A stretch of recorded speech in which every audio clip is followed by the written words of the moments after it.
Good afternoon, बच्चों, students. Actually, this is PK sir, your science sir, chemistry sir, welcoming you to the first lecture of chapter separation of substances. ठीक है, ये class 6 है और class 6 का ये NCERT science का chapter number 5 है. ठीक है, आप देख सकते हैं चैप्टर का ये लेक्चर नंबर 1 है. ठीक है, इस चैप्टर से पहले यानी कि चैप्टर 5 से पहले, before this chapter already we have discussed chapter 1, 2, 3, 4. Okay, so the previous chapters are also important as they are connected. Okay, so you can watch all these previous chapters by clicking this I button. ठीक है, चलिए तो आज start करते हैं हम separation of substances. देखिए, separation of substances में सेपरेशन की बात तो हम बाद में करेंगे, पहले हम बात करते हैं सब्सटेंसेस या मटेरियल. ये जो वर्ड है मटेरियल, ये आप लोग पहले देख चुके हैं पिछले ही चैप्टर में हमने बहुत सारे मटेरियल्स की बात की थी, sorting of materials into groups. ठीक है, तो उसमें हमने क्या किया था, कुछ मटेरियल्स को हमने मीन्स अलग अलग प्रॉपर्टी के बेसिस पे हमने उनको अलग अलग क्या किया था, क्लासिफाई किया था. देखिए, कुछ ऑब्जेक्ट जो थे वो राउंड शेप के थे. अब जो राउंड के नहीं है तो उनको हम बोलेंगे नॉट राउंड शेप. ठीक है, एक तो ये ऑप्शन था हमारे पास. एक था हार्डनेस का, कुछ सब्सटेंस हार्ड थे और कुछ सब्सटेंस सॉफ्ट थे, ये भी था, हमने देखा था. इसके अलावा शाइनिंग और नॉट शाइनिंग, कुछ सब्सटेंसेस जो है या कुछ मटेरियल्स जो है वो शाइनिंग की कैटेगरी में आते हैं और कुछ सब्सटेंसेस जो है वो नॉट शाइनिंग की कैटेगरी में आते हैं. ठीक है, ये भी हमने देखा है. नेक्स्ट इसके बाद में हमने देखा था सोल्यूबल और इनसोल्यूबल, यानी कि अगर आपने किसी सब्सटेंस को या किसी मटेरियल को पानी में मिला दिया, पानी के अंदर मिक्स कर दिया तो क्या होगा, तो ये सब भी हम देख चुके हैं. तो सोल्यूबल, और अगर नहीं मिक्स होता है, वाटर में मिक्स नहीं होता है तो उसको हम बोल देंगे इनसोल्यूबल. ठीक है, इसके अलावा फ्लोटिंग करने वाले यानी कि पानी के ऊपर तैरने वाले, जो कि पानी के ऊपर अंदर पानी में डूबते नहीं है, फ्लोट करने वाले, और उसका जो अपोजिट हो जाएगा वो सिंक करने वाले. ठीक है, इसके अलावा हमने और क्या देखा था ग्रुपिंग के अंदर, ओपेक का मतलब क्या होता है, जिसके आर पार हम नहीं देख सकते. ओपेक के साथ में एक और वर्ड देखा था हमने, ट्रांसपेरेंट का मतलब क्या होता है, कोई भी एक ऐसा ऑब्जेक्ट या कोई भी एक ऐसा मटेरियल जिसके आर पार हम देख सकते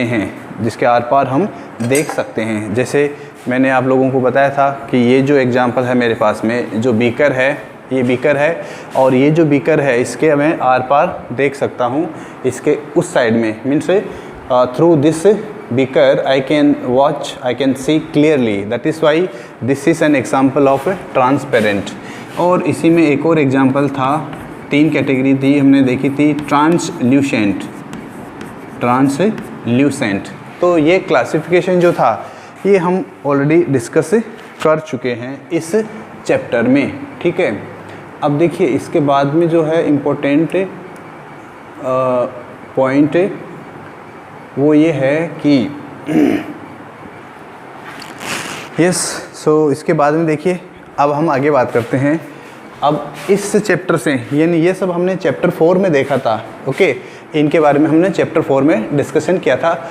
अब हम एंट्री करते हैं चैप्टर 5 में. Chapter 5 separation of substances. ठीक है, देखिए मैं एक एग्जांपल की हेल्प से इसको एक्सप्लेन करता हूँ. With the help of an example I am going to explain this. Okay, देखिए क्या होता है. सबसे पहले मैं मेरी बताता हूँ. मॉर्निंग में जब उठता हूँ, when I get up early in the morning, then first of all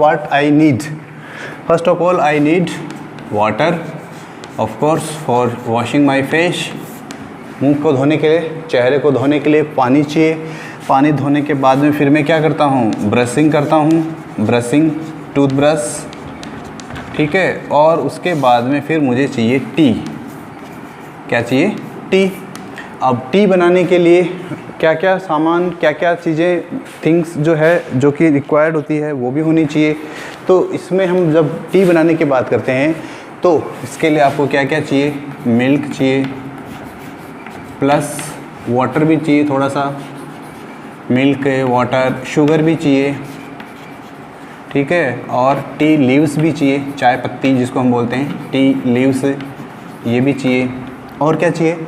और अगर मान लीजिए किसी को कुछ अलग से कुछ डालना हो तो उसमें जैसे जिंजर डाल सकते हैं, जिंजर, कुछ लोग जो है वो कार्डामोम भी डालते हैं, काली मिर्च, कार्डामोम मतलब इलायची, और कुछ लोग ब्लैक पेपर भी डालते हैं, ब्लैक पेपर, ठीक है। ये सब चीज़ें जो है, इतनी सारी चीज़ें जब है मिक्स हो जाती हैं और इनको जब हम अच्छे से हीट करते हैं, बॉईल करते हैं, उसके बाद में हमारा जो टी है वो रेडी हो जाता है, ठीक है। टी रेडी हो गया। अब उस टी रेडी होने के बाद में उसको हम एज इट इज़ तो यूज़ नहीं कर सकते ना, जैसा बना है वैसा का वैसा तो नहीं यूज़ कर सकते। उसके लिए फिर हमें क्या करना पड़ता है, उसको फ़िल्टर करना पड़ता है, छानना पड़ता है। और फिल्टर करने के लिए जो डिवाइस, जो इक्विपमेंट, इंस्ट्रूमेंट बोल सकते हैं उसको, जो हम बोलते हैं स्ट्रेनर, ठीक है। ये स्ट्रेनर क्या काम करता है यहाँ पर? ये स्ट्रेनर जो होता है ये क्या करता है कि इस मिक्सचर में से, ये जो इतना बड़ा मिक्सचर बना है, इतना कुछ इसमें है, इन सब में से जो सॉलिड पार्टिकल होता है, जो सॉलिड थिंग्स होती है, सॉलिड मटेरियल, उसको लिक्विड में से अलग कर देता है। सॉलिड जो है वो आपका ऊपर रह जाएगा, ठीक है, इसके अंदर से जो है वो सॉलिड नहीं निकल सकता। ये आपका स्टेनर है, ये आपका स्टेनर है, और इसके अंदर से जो आपका लिक्विड जो है वो बाहर आ जाएगा। लिक्विड जो है वो ड्रॉप बाय ड्रॉप बाहर आ जाएगा, और ये बाहर कहाँ आएगा? आपका जो ग्लास है उस ग्लास के अंदर भर जाएगा, ठीक है। Now my T is ready, ठीक है। तो ऐसे में टी बनाते हैं। और यहाँ पर हमने एक मेथड यूज़ किया है, एक मेथड यूज़ किया है इस चैप्टर के अकॉर्डिंग, ओके। ये एक ऐसा चीज़ है, एक ऐसा नॉलेज है जो आप लोग देखते आ रहे हैं और आप लोगों ने भी ऐसा किया होगा। I am sure, I am confident that all of you have at least observe this anywhere, ठीक है। चलिए, अब इसके बाद में मैं क्या करता हूँ, ब्रेकफास्ट की तैयारी करते हैं। चलिए, टी पी लिया, टी के बाद में मैं थोड़ा सा नहाने का काम तो करना ही है, उसमें तो कोई डाउट ही नहीं है। बाथिंग के बाद में मैं तैयारी करता हूँ ब्रेकफास्ट की, ठीक है। ब्रेकफास्ट भी चाहिए, और मान लीजिए ब्रेकफास्ट में मेरे को पोहे खाने की इच्छा है। What do I want to eat today? I want to eat pohe. Pohe बनाने के लिए क्या चाहिए? पोहे बनाने के लिए वही सारा सब कुछ जो पोहे बनाने का मटेरियल होता है। उसके बाद में जो पोहे बनने के बाद में मैं उसको एक बाउल में ले लेता हूँ, जिसके अंदर बहुत सारा पोहे होंगे, ठीक है, ठीक है। ये पोहे की भरी हुई एक बाउल है। अब इस पोहे के अंदर तो बहुत सारी ऐसी चीज़ें भी है जो मुझे पसंद नहीं है, जो मुझे पसंद नहीं है। जैसे इसके अंदर मान लीजिए ग्रीन चिली है। क्या है इसके अंदर? ग्रीन चिली, हरी मिर्च। अब हरी मिर्च को कौन खाएगा? जलन होगी मुंह पे, जीभ पे जलन होगी तो नहीं खाएंगे। तो हम क्या करेंगे, इसके अंदर से छाट छाट के सेलेक्ट करके by picking, by hand picking जो है, ग्रीन चिलीज़ को जो पीसेस हैं छोटे छोटे, उनको निकाल के साइड में रख देंगे। क्यों? क्योंकि वो तो नहीं खाना ना, अगर उनको खाएंगे तो मुंह जल जाएगा। तो यहाँ पर भी हमने एक मेथड काम में लिया है। ये काम भी हम करते हैं, करते ही रहते हैं, ठीक है। इसके अलावा देखिए, एक पीछे एक चैप्टर में कहीं पर आप लोगों ने चर्निंग का नाम सुना होगा। चर्निंग का मतलब क्या होता है कि जो वाटर होता है, सॉरी जो मिल्क होता है, उस मिल्क में से क्रीम को निकालना, मिल्क में से क्रीम को निकालना। और इसके लिए जो वर्ड यूज़ करते हैं उसको हम बोलते हैं चर्निंग, ठीक है। क्या बोलते हैं उसको? चर्निंग, ठीक है। आप देख सकते हैं पिक्चर, फिगर 3.2, फिगर 5.2 सॉरी, इस फिगर में देख सकते हैं। और आप इसके बाद में जो वीडियो आएगा उसमें भी देख सकते हैं कि सच्ची में क्या होता है, इसमें कैसे मिल्क से क्रीम निकाला जाता है। ये तीनों प्रोसेस जो हमने देखे हैं, टी के लिए, ब्रेकफास्ट के लिए और चर्निंग के लिए, ये सब हम जानते हैं, इतना तो हम जानते हैं। लेकिन अब क्वेश्चन ये है हमारा कि हम ऐसा क्यों करते हैं? Why do we do all these things? कि हम चाय के अंदर से जो इसका सॉलिड पार्ट होता है उसको हम क्यों रिमूव करते हैं, हटाते हैं, पोहे में से हम इसको क्यों करते हैं, और मिल्क चर्निंग में से जो क्रीम निकालते हैं, ऐसा क्यों करते हैं, ठीक है। तो इसका जो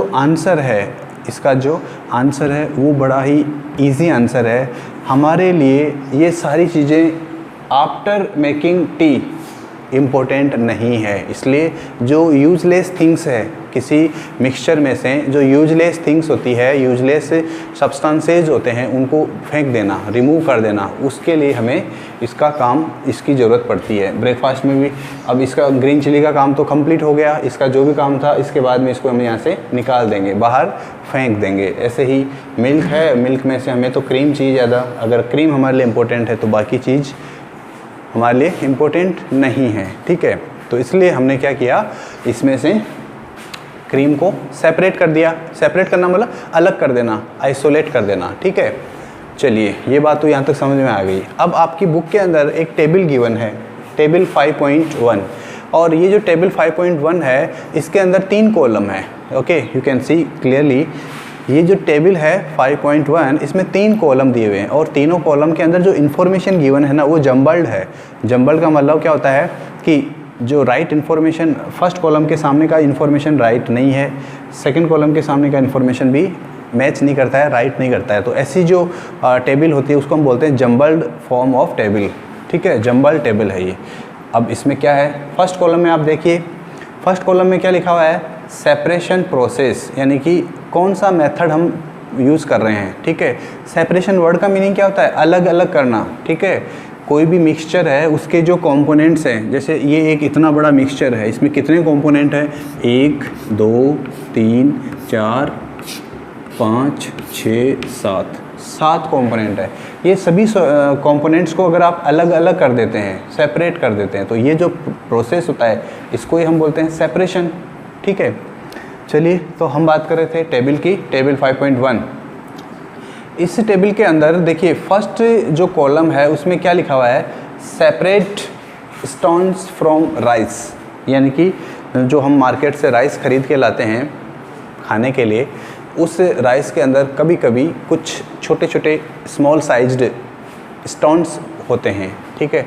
अब वो स्टोन्स हमारे लिए यूज़फुल नहीं होते हैं, स्टोन से हमारे लिए यूज़फुल नहीं होते हैं, तो हम क्या करेंगे, उसमें से जो हार्मफुल जो चीज़ है, जैसे कि स्टोन जो है, तो उसमें हम क्या कर देते हैं, स्टोन जो है वो हमारे लिए काम का नहीं है, तो उसको हम नॉन यूज़फुल कंपोनेंट है, वो क्या है, नॉन यूज़फुल कंपोनेंट है। तो उस नॉन यूज़फुल कंपोनेंट को हम क्या कर देते हैं, वहाँ से हटा देते हैं, ठीक है। और अब इसमें से देखिए जो स्टोन है उसका हमारे लिए कोई यूज़ नहीं है, वो एज ए इम्प्योरिटीज़ है, तो इसलिए हम उसको क्या कर देते हैं, यहाँ से हटा देते हैं, ठीक है।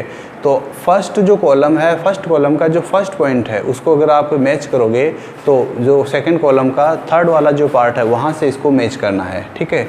अब आपको करना क्या है, आपकी नोटबुक के अंदर इसको जम्बल फॉर्म जो है, अभी जो ये टेबल है, टेबल 5.1, ये अभी जम्बल्ड फॉर्म में है, ठीक है। आपको क्या करना है, ये टेबल जो है इसको सही करके लिखना है, टेबल की जो जम्बल्ड फॉर्म है इसको सही करके सिस्टमेटिकली अरेंज करना है, सही प्रोसेस से, सही वाले मेथड से, ठीक है। तो ये जो काम है इसको आपको करना है, ये आज आपका होमवर्क है, ये क्या है आपका होमवर्क, असाइनमेंट, होमवर्क असाइनमेंट है ये, ठीक है। उम्मीद है आप लोग कर ही लेंगे। चलिए, अब देखिए हमारे पास ये जो कोई भी मिक्सचर होता है, हमारे पास कोई भी जो मिक्सचर होता है, उस मिक्सचर के अंदर बहुत सारे इम्प्योरिटीज़ होते हैं, और उन इम्प्योरिटीज़ को अलग अलग करने के लिए, सेपरेट करने के लिए बहुत सारे मेथड्स होते हैं। There are many methods which are useful for this separation, ठीक है। तो सबसे पहला जो मेथड है उसको हमने नाम दिया है हैंड पिकिंग, हमने उसको क्या बोला है, हैंड पिकिंग। अब ये हैंड पिकिंग वाला जो मेथड है ये क्या होता है, हैंड पिकिंग मेथड, इसका मीनिंग क्या होता है, ठीक है। देखिए, हैंड पिकिंग का मतलब ये होता है कि मान लीजिए आपके पास कोई एक ऐसा मिक्सचर है, एक कोई ऐसा मिक्सचर है और उस मिक्सचर के अंदर जो कंपोनेंट्स हैं उसके अलग अलग कंपोनेंट्स से, तो ये कंपोनेंट्स का जो साइज़ है वो अलग अलग है, डिफरेंट साइज़ के इम्प्योरिटीज़ है उनके कंपोनेंट्स है, ठीक है। यानी एक मिक्सचर है, उसमें से एक चीज़ हमारे काम की है और बाकी सब चीज़ें जो है वो हमारे लिए यूज़फुल नहीं है एट दैट टाइम, उस समय पे जब हम उसको आइसोलेट कर रहे हैं, सेपरेट कर रहे हैं उस समय, ठीक है। तो हैंड पिकिंग मेथड में क्या करते हैं हम कि जो हमारा हैंड होता है, जैसे मान लीजिए ये मेरा उसका है, क्या बोलते हैं, पाम, और इसके ऊपर कुछ मैंने बहुत सारी चीज़ें रखी हुई है, ऐसे रखी हुई है। अब मेरे को मान लीजिए जैसे ये काम की चीज़ नहीं है तो मैं इसको यहाँ से निकाल के फेंक दूँगा, यानी ये हार्मफुल नहीं बोलेंगे इसको, हम इम्प्योरिटी बोलेंगे इसको, ठीक है। और इसका साइज जो होता है एक्चुअली थोड़ा सा वो बड़ा होता है with respect to other important component, ठीक है। इसलिए हम इस बड़ी साइज़ की जो थिंग्स होती है उनको हम वहाँ से हाथ की हेल्प से, बाय दिस पिंच की हेल्प से हम उठा के उसको सेपरेट करते हैं। So that is called hand picking method, ठीक है। तो हैंड पिकिंग मेथड का डेफिनेशन क्या हो जाएगा कि the method in which slightly larger sized impurities, okay, are separated by using hands, that is called hand picking, ठीक है। अब जैसे इसका एग्जांपल देखिए, आप लोगों ने देखा होगा, पिक्चर देख सकते हैं आप। पिक्चर जो है आपकी बुक के अंदर एक पिक्चर गिवन है, पिक्चर 5.3। इसके अंदर एक आदमी है जो क्या कर रहा है, एक बैग में से, बोरी जो होती है बैग में से जो राइस या जो भी है उसको क्या कर रहा है, वो उसमें से जो इम्प्योरिटीज़ होती है उनको सेपरेट कर रहा है, ठीक है। जो काम की चीज़ है उसको तो वो अपने उसी में रखता है और बाकी जो चीज़ें हैं उसको साइड में रख देता है, यानी कि जो यूज़फुल थिंग्स है वो अपने बर्तन में या जो उसकी प्लेट है उसमें है और बाकी चीज़ों को वो बाहर कर देता है। तो ये जो मेथड होता है इसको हम बोलते हैं हैंड पिकिंग, ठीक है। चलिए, फर्स्ट मेथड हो गया आपका हैंड पिकिंग। इसके बाद में देखिए सेकेंड मेथड जो आता है उसको हम बोलते हैं थ्रेशिंग। क्या बोलते हैं इसको? थ्रेशिंग। और ये थ्रेशिंग जो होता है ये फार्मर्स ज़्यादा यूज़ करते हैं, मोस्टली जो फार्मर्स होते हैं वो इसका ज़्यादा यूज़ करते हैं, ठीक है। अब फार्मर का मीनिंग क्या होता है, कोई बता सकता है? What is the meaning of farmer? Simply farmer is the person who grows crops, okay, at a mass level, ठीक है, यानी बहुत ज़्यादा उसका प्रोडक्शन करता है, तो उसको हम जनरली फार्मर के नाम से बोलते हैं, ठीक है। तो ये जो फार्मर होता है वो अपने फील्ड के अंदर जब कोई क्रॉप को वो करता है, सो करता है, बोता है, तो उसके बाद में जब उसका मैच्योरेशन का टाइम आता है, एक टाइम ऐसा आता है जैसे मान लीजिए सपोज़ कीजिए क्रॉप के फॉर्म में उसने वीट को उसमें फील्ड में बोया है, ठीक है, उसने सो किया है। अब उसके बाद में ऑलमोस्ट 3.5 मंथ के बाद में वो जो वीट है वो मैच्योर मीन्स पक जाएगा और हार्वेस्टिंग का जब टाइम आएगा तो जो फार्मर होता है वो क्या करता है, उसका जो स्टॉक होता है उसके साथ ही उसको काट लेता है, ठीक है। स्टॉक के साथ में जो वीट होती है उसकी प्लांट को काट लेता है और उसको अलग कर देता है, ठीक है, और अलग करके कहीं एक जगह पे उसको ड्राई होने के लिए, सूखने के लिए रख देता है, ठीक है। अब कुछ दिनों बाद में जब वो सूख जाता है तो फिर उसके बाद में वो क्या करता है, उसके अंदर जो उसके जो स्टॉक्स थे उनको क्या करता है, ग्रेन्स से अलग करता है या ग्रेन्स को स्टॉक से अलग करता है। तो ये जो प्रोसेस होता है इस प्रोसेस को हमने क्या नाम दिया है, थ्रेसिंग नाम दिया है। पिक्चर में आप देख सकते हैं कि एक फार्मर है और वो क्या करता है, जो उसके पास जो ये स्टॉक्स हैं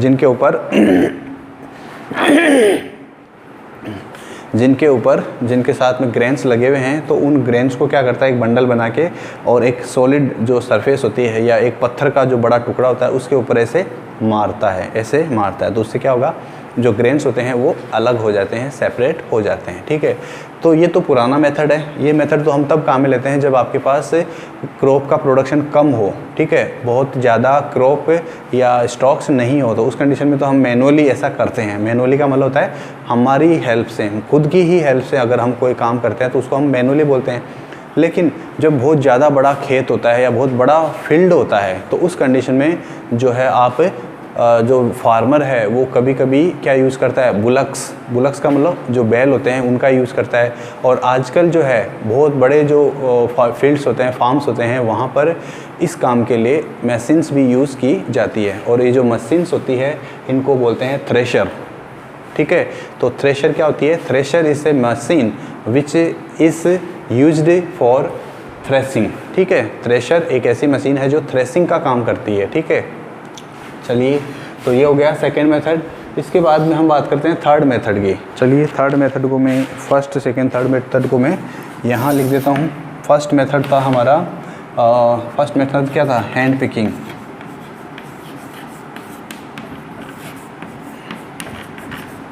first method is hand picking, second method is threshing.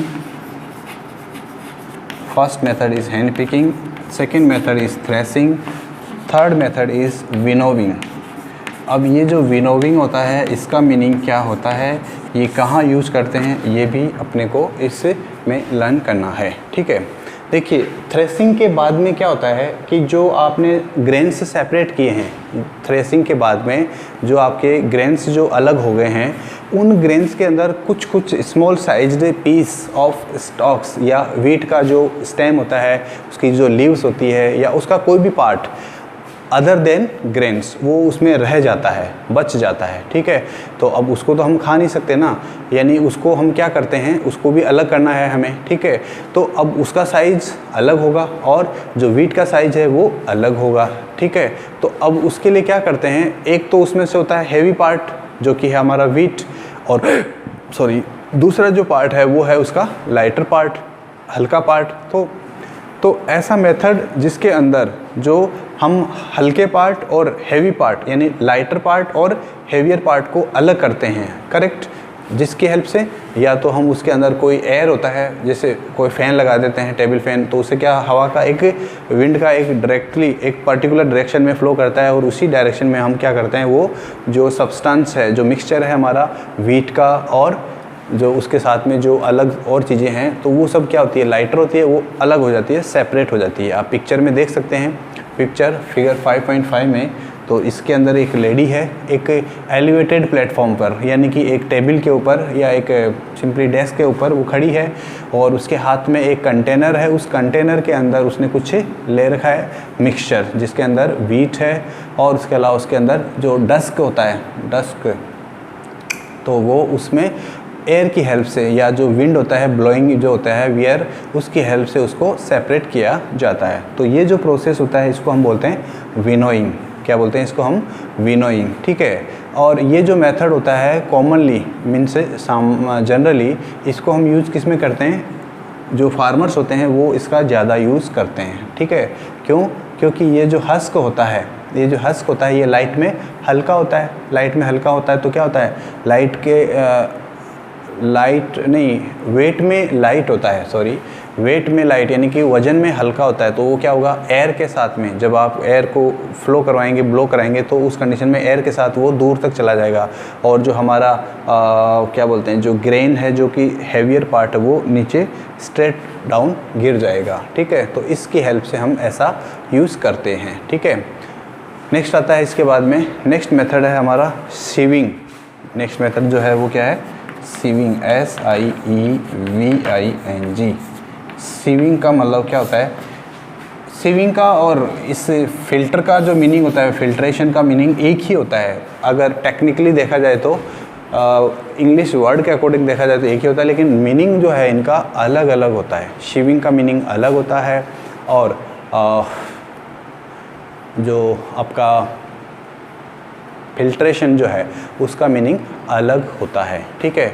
अब सीविंग का मीनिंग क्या होता है, देखिए आप देख सकते हैं, जैसे आप लोगों ने देखा होगा कि जिन जगहों पे कंस्ट्रक्शन का काम चल रहा होता है, कंस्ट्रक्शन समझते हैं, कुछ बिल्डिंग बनाने का काम चल रहा होता है, तो वहाँ पर कुछ लोग, जैसे आप पिक्चर में देखिए, पिक्चर 7.7 में एक आदमी है, वो क्या कर रहा है, एक एलिवेटेड प्लेटफॉर्म पे जिसके अंदर नेट लगा हुआ है, ठीक है। उस नेट के ऊपर कुछ जो ग्रेवल होता है या जो जिसको हम बोलते हैं क्या बोलते हैं जिसको हम सैंड जो होती है, मिक्स्ड कंक्रीट जो होती है, उसको उसके ऊपर रखता है और उसके बाद में उसको शेक करता है। तो शेक करने से क्या होता है कि वो जो सब्सटेंस है उसके जो छोटे वाले पार्टिकल, जो स्मॉल साइज़ के पार्टिकल्स हैं, वो तो नीचे आ जाते हैं, यानी कि सैंड के फॉर्म में नीचे गिर जाते हैं, और जो बड़ी साइज़ के पार्टिकल्स होते हैं वो उसके ऊपर ही रह जाते हैं, उस फिल्टर के या उस नेट के ऊपर ही रह जाते हैं। तो इसकी हेल्प से जो है ये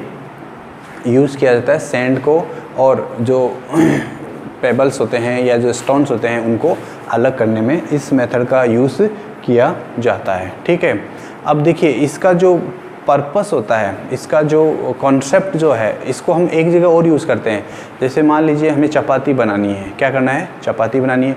तो चपाती बनाने के लिए भी हम क्या करते हैं कि जो आटा होता है, फ्लोर जो होता है, उस फ्लोर को क्या करते हैं हम लोग, पहले एक स्ट्रेनर टाइप का आता है, छलनी जिसको हम बोलते हैं हिंदी में, स्ट्रेनर जैसा थोड़ा बड़ा स्ट्रेनर, तो उसके अंदर पहले उस आटे को डालते हैं हम, और उसके बाद में उसको थोड़ा सा ऐसे हॉरिजॉन्टली शेक करते हैं, मूव करते हैं। ठीक है, उससे क्या होगा कि अगर उस फ्लावर में या आटे में कोई इम्प्योरिटी है, इम्प्योरिटी का मतलब क्या हो सकता है, उसमें कोई छोटे छोटे कीड़े हो सकते हैं या कुछ ऐसी चीज़ हो सकती है जो हमारे लिए अच्छी नहीं हो, या कोई स्टोन भी हो सकता है, बारीक बिल्कुल छोटा स्टोन। ठीक है, तो उसको हम क्या करते हैं, अलग करते हैं। तो इसमें क्या होता है, फाइन पार्टिकल्स जो होते हैं उनको अलग किया जाता है, उनको फ़िल्टर किया जाता है, और जो बड़ी साइज़ के पार्टिकल्स होते हैं उनको सेपरेट कर लिया जाता है, जो कि हमारे लिए यूज़फुल नहीं होते हैं। ठीक है, तो इसका यूज़ कब करते हैं, सीविंग का यूज़ कब करते हैं हम, जब किसी मिक्सचर के अंदर दो टाइप के यानी कि डिफरेंट साइज़ के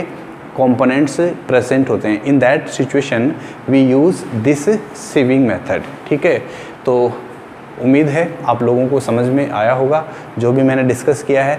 इसके बाद की जो क्लास होगी, नेक्स्ट क्लास, उसके अंदर हम कुछ और बातें करेंगे, कुछ और इम्पोर्टेंट मेथड्स उनके बारे में हम बात करेंगे। ठीक है, तो आज की क्लास में हमने ये 4 मेथड्स डिस्कस किए हैं। ठीक है, hand picking, threshing, winnowing and sieving. All these 4 are important for you and keep them revising again and again for your better revision purpose. Okay, so मिलते हैं नेक्स्ट क्लास में। Till then, take care, keep yourself safe and bye bye.